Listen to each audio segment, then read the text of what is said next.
This was one of those segments that comes on when you're trying to show your friends or put them on to professional wrestling, and you're just like, God damn it. Because it sucks! Every single week you get the same garbage every week. Nothing makes any sense. The characters are terrible. You have no new stars. This is garbage. I absolutely despised everything that happened there at the end of the show between Roman Reigns, Jalen Brunson, Tyrese Halliburton.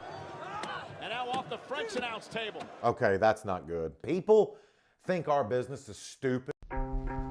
Monday Night Raw just ended, and that was terrible. The entire thing. It was terrible. So it seems like a lot of wrestling fans are finally speaking the truth about the state of the current WWE product, and more people are slowly choosing AEW. And honestly, I think we all know why. Before we get started, don't forget to like the video, subscribe to the channel, and turn on notifications so you never miss another upload. Monday Night Raw just ended, and that was terrible. The entire thing. It was terrible. The opening segment, why would Brock Lesnar lock Oba inside the cage with himself on the outside? In all the years we've seen Brock Lesnar in WWE, he's never run from a fight. He doesn't play mind games. It made Brock look cowardly. It was a ridiculous segment. And then that powerbomb moment with Oba and the cop, I don't know who was at fault there, but that looked rough. It looked really rough. And then the tag match with the Vision and Alpha Academy, if that's still their name. I mean, it was okay. It was a solid match. Just, who cares? Who cares? They've made Otis and Taizawa look like a joke for ever. Since before Chad Gable became Grande Americano or whatever his name was. Who cares? They brought back Austin Theory to be in that team. The Vision storyline has failed. Austin Theory looks ridiculous. Braun Breaker had so much upside. And now he's in this ridiculous gimmick. Even Paul Heyman has bailed on it. Like, it just doesn't work. It's stupid. The Ethan Page match and Rey Mysterio, that was good. That was a solid match. It was great. It was good. Cool. I had connection issues, so I missed the Joe Hendry Danhausen segment. No comment. And then the Sol Ruca and Raquel Rodriguez match. Was there a reason Sol Ruca lost the title? Just a bunch of outside interference in a decent match? Ugh. And then the ending segment with Seth Rollins and Roman Reigns. They have gone back to this well so many times with the Rollins hitting Reigns with the chair to break up the Shield. They went back to it at WrestleMania 40. They went back to it, I'm sure, in 2022. How many times are they going to keep going back to it? I really hope this is the last time that they face each other, because I'm tired of hearing about Rollins breaking up the Shield and Reigns being obsessed with it. It was 12 years ago. Can we move on and find something new for them to feud about? I really hope this is the last time they face. This was a very mediocre go-home Raw for SummerSlam. It was bleh. WWE has become so unwatchable, and I'll tell you why. Triple H and Brother Love, aka Bruce Pritchard, are purposely sabotaging the business because they live, breathe, and die this business. They created this business. They helped build this business, and they do not like what TKO is doing. TKO is $3 billion in debt, and they are trying to rip every single penny and squeeze every dollar out of these die-hard fans like us. We don't deserve it. And know what Triple H is doing? He's like, you know what? We'll teach them. And he is putting out the absolute worst creative in history. If you right now can watch Monday Night Raw religiously, you've seen this week, tonight, you've seen it the last 4 weeks. How many more times are we going to listen to the Vision? How many times are we going to see Russo and punch the corner of the ring and sabotage someone backstage? They are doing it on purpose, if you agree with me, because there's no other way Bruce Pritchard and Triple H and the head of creative could be writing such bad stuff, especially how it started and where it is now.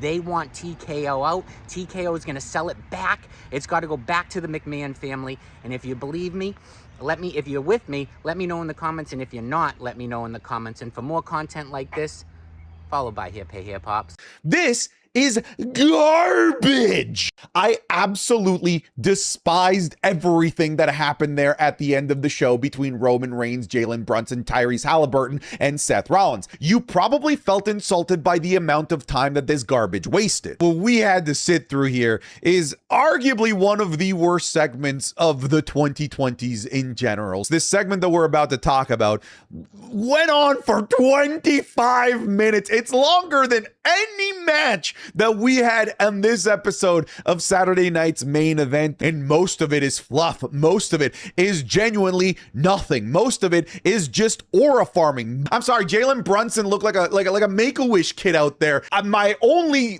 I guess, follow-up thoughts on this is, oh dear Lord, please just have this be a one-night thing. Please have this just be a MSG-centric, Nick-centric thing, and that this doesn't trickle into our SummerSlam. ESPN spent way too much money on WWE. Now they got to try and figure out how to make some of this money back. And so that means incessant commercials on these shows. And so we have a horrible finish, a dead crowd, and a horrible match in front of a dead crowd, 3 straight.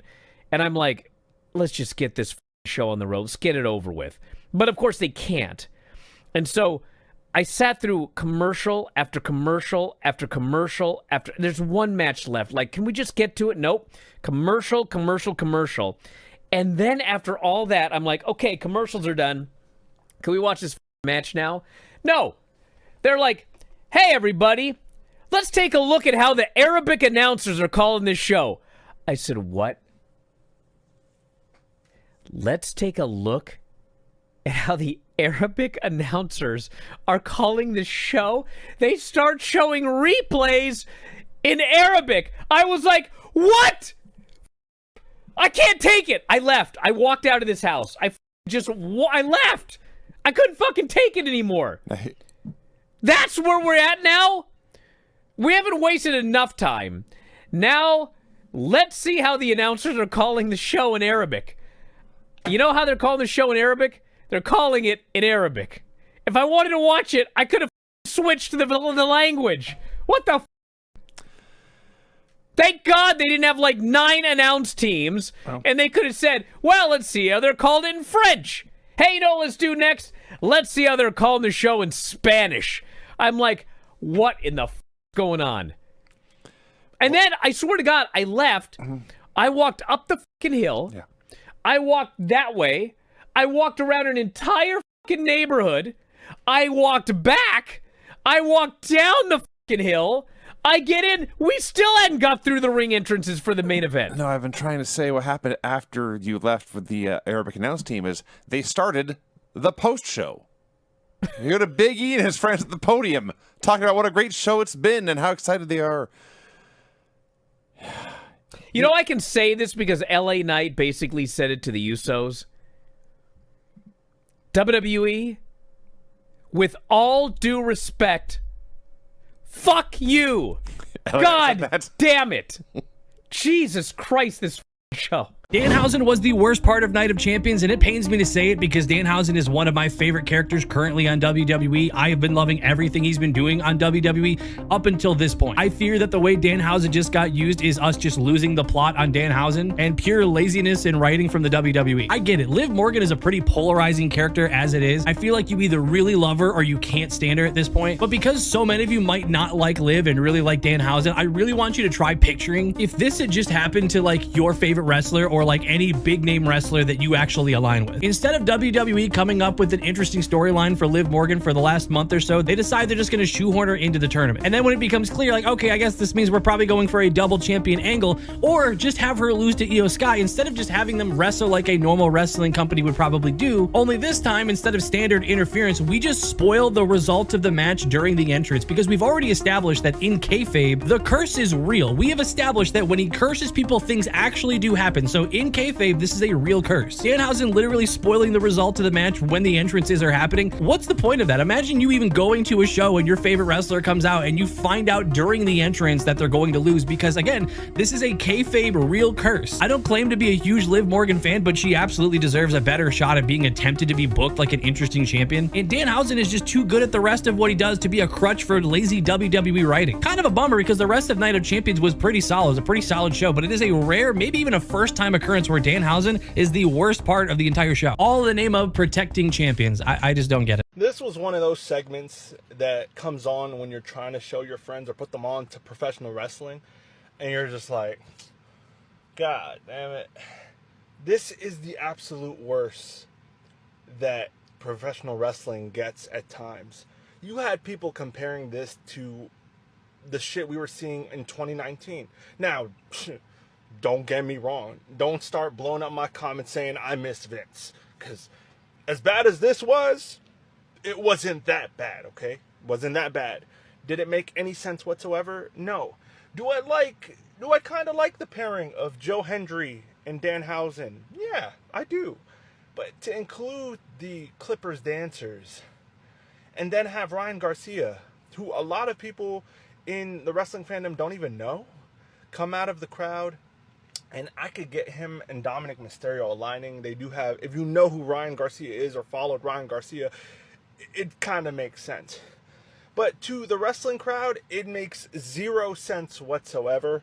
And dog, I don't want to see any more of this. Like, I heard somewhere, I believe it was Dave Meltzer who was talking about, he's worried that they're overexposing Danhausen.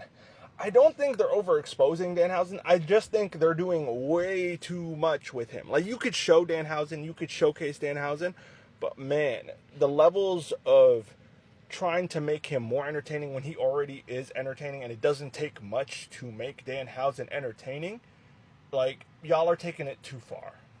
And now off the French announce table. Okay, that's not good. People think our business is stupid because of shit like that. The way non-workers, non-wrestlers always oversell that is by using their hands and looking like they're doing exactly what we just saw. Nikki Bella, driving Becky head first into the post. If they do one thing bad, they're gonna do it over and over. At least they're consistent. Like, hey, consistency. They are consistently sucking. Lesnar got onto the top rope to perform the high-risk move. It did not pay off and nearly cost Brock his life as he landed on his head and neck. I remember being there. I was in Seattle for this. What they didn't take into account was by the time he'd be doing this shooting star press, this difficult move, he'd be 20 minutes into a match. He'd be gassed. He'd be tired. I was getting warm. I was getting sick. And all these people surrounded me, and I was just going nuts. You know, people were grabbing me and wanted me down the stretcher, wanted me in the ambulance, and I wasn't having any of that. There is nothing to talk about with the WWE product. Absolutely nothing. Raw and SmackDown suck. I don't know what else to say. You can't even sit through the 8-minute clips. You talk about a show, man, where absolutely nothing is going on. You know, guys, when you write a show, it's supposed to be a build week to week to week to week. It's like reading chapters in a book. You know, this happens in chapter 1. Then chapter 2, we find out a little bit more. Chapter 3, etc., etc., etc. It's called a build. Nothing builds in the WWE. Nothing. It is the same shit week in and week out. It is beyond predictable. It is horrible. How Triple H and that crew can look themselves in the mirror and think this is a good show. Let me rephrase that. There's no way they can look themselves in the mirror and think this is a good show. There is no freaking way, guys. There is nothing good about this show or these shows. Nothing. Because it sucks!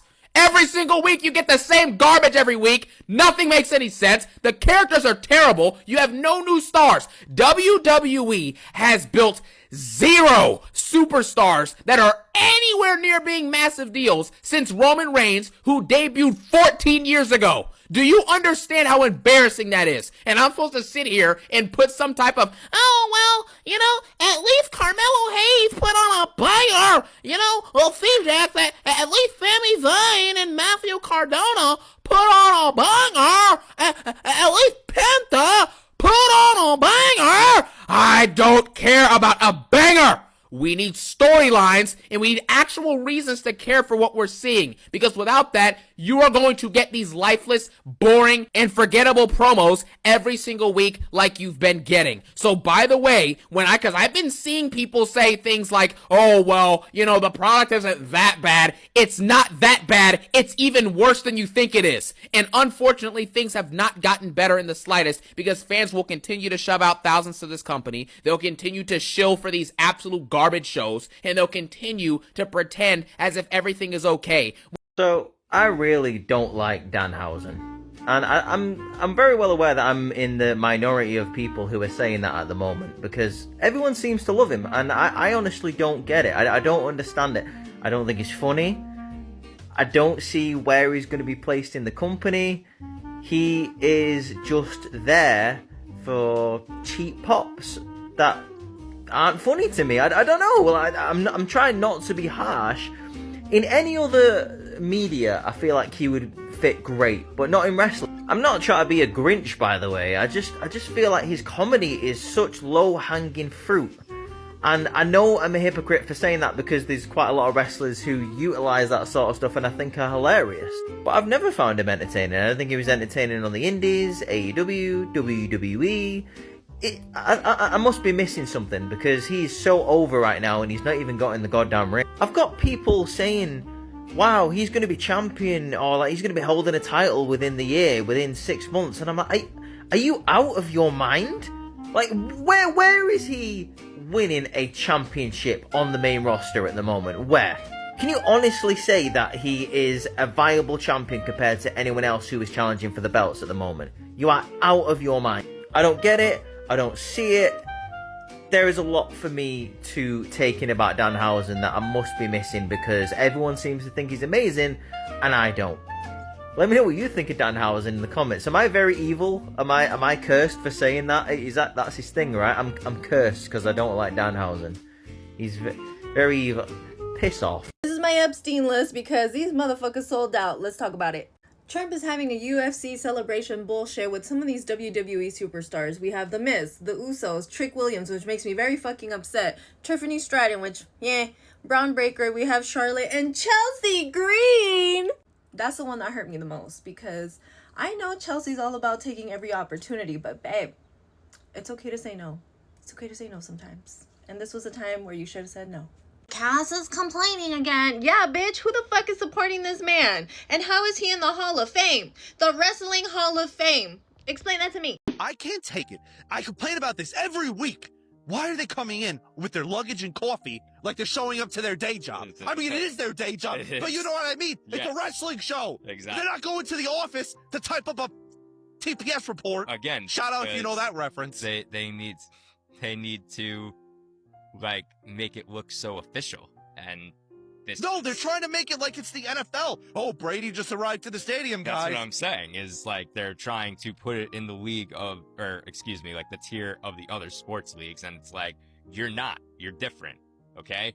I just own what you are instead of being like, oh, what outfit is so-and-so gonna have on today, like he's freaking Russell Westbrook in the 2010s. WWE lately has been making it really hard for me to continue watching. Because what was that on Monday Night Raw? I don't know. I don't even know. It's bland. It's boring. Sometimes I'm like, what did I even watch? I don't remember. I don't.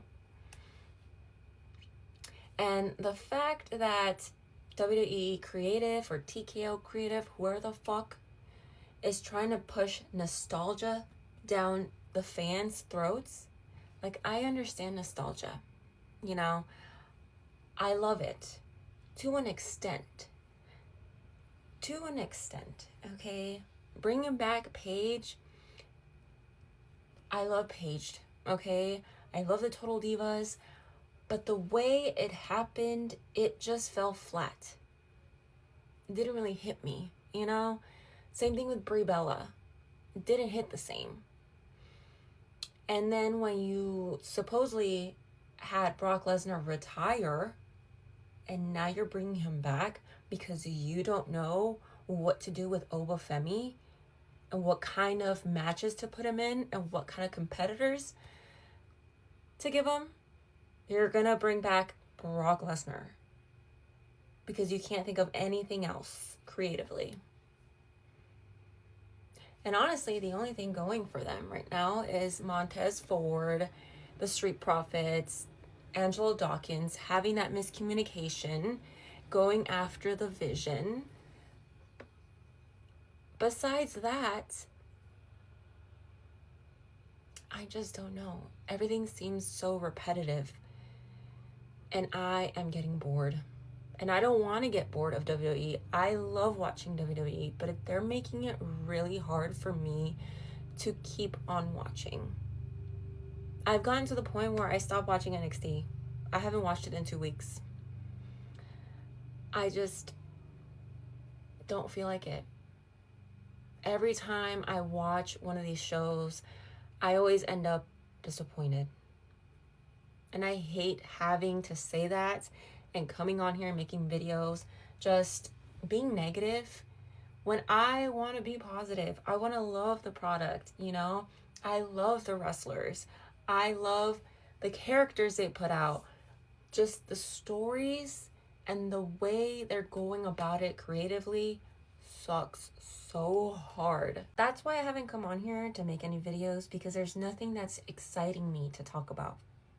I just feel disappointed week after week, and I don't want to keep making negative videos on here, you know? The only thing I'm truly excited about is the Máscara por Máscara match of El Grande Americanos for AAA. And sadly, that is all I'm excited about. I don't know. I just don't know anymore. And that's all I have to say.